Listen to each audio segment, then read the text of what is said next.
হরে কৃষ্ণ। শুভ শুভ শুভ দিন। জয় পতাকা স্বামী গুরু মহারাজের শুভ জন্মদিন।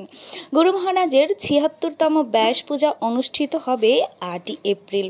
গুরু মহারাজ এই ভারতীয় উপমহাদেশের একজন প্রবীণ সন্ন্যাসী। তো গুরু মহারাজের এই আবির্ভাব তিথি উপলক্ষে মায়াপুর সেজে উঠেছে এক নতুন রঙে এবং নতুন ঢঙে। আসুন আজকে আপনাদের দেখাই গুরু মহারাজের বিভিন্ন চিত্রকল্প সহ এক্সিবিশন, যার কাজ এখন অনেকটাই সমাপ্ত। তো আপনারা গুরু মহারাজের বিভিন্ন চিত্র সহ সেই এক্সিবিশন এবং সেই ঘটনাগুলো দেখতে থাকুন। সাথে সাথে আমি আপনাদেরকে বলছি গুরু মহারাজের আবির্ভাব সম্পর্কিত কিছু তথ্য। জয় পতাকা স্বামী গুরু মহারাজ আবির্ভূত হয়েছিলেন আমেরিকার মিলিয়ানিকির উইনিস্কিতে।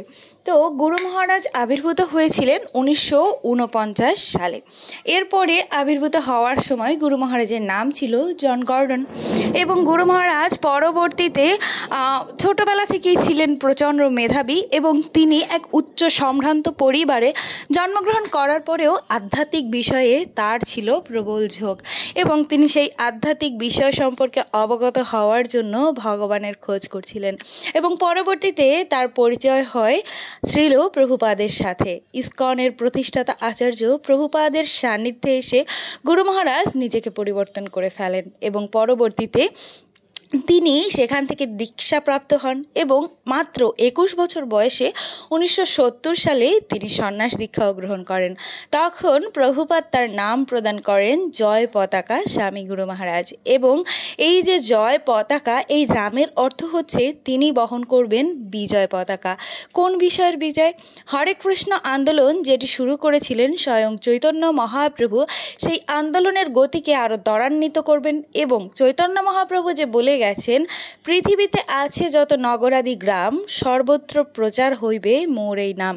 এই চৈতন্য মহাপ্রভুর নাম হরে কৃষ্ণ মহামন্ত্র সর্বত্র প্রচার করে এক বিজয় পতাকা তিনি প্রতিষ্ঠিত করতে পারবেন। এটি ছিলেন তার গুরু মহারাজ শ্রীল প্রভুপাদের আশীর্বাদ স্বরূপ দেয়া নাম। সেই নির্দেশ গুরু মহারাজ অক্ষরে অক্ষরে পালন করেছেন। পরবর্তী জীবনে তিনি অনেক অসুস্থতার পরেও সেই প্রচার আন্দোলন এখন পর্যন্ত থামাননি। গুরু মহারাজ এখনও তার এত শারীরিক অসুস্থতা নিয়েও পুরো পৃথিবী ঘুরে বেড়াচ্ছেন, এবং আমাদেরকে তার কৃপা বাড়ি দিয়ে বর্ষণ করছেন, এবং আমাদেরকে তার কৃপার ছত্র ছায়ায় আরও অনেক ভক্তদেরকে নিয়ে আসার জন্য অনুরোধ করছেন। এই গুরু মহারাজের যতই গুণমহিমা বলা হোক না কেন, সেটি নিতান্তই কম। তিনি কেবল যে ইসকন গুরু তা নন, তিনি এই ভারতীয় উপমহাদেশের একজন প্রবীণ সন্ন্যাসীও বটে।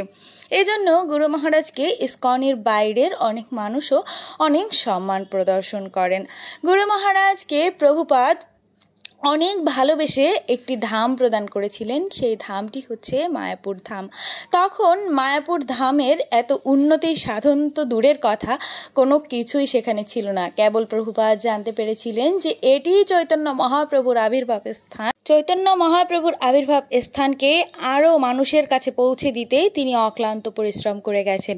এছাড়া তিনি তার গুরুদেবকে কথা দিয়েছিলেন যে তিনি প্রভুপাদের মনোবাসনা পূরণ করে এক আশ্চর্য মন্দির প্রতিষ্ঠা করবেন, যেই মন্দিরে একসাথে 10,000 ভক্ত নৃত্য কীর্তন করতে পারবেন।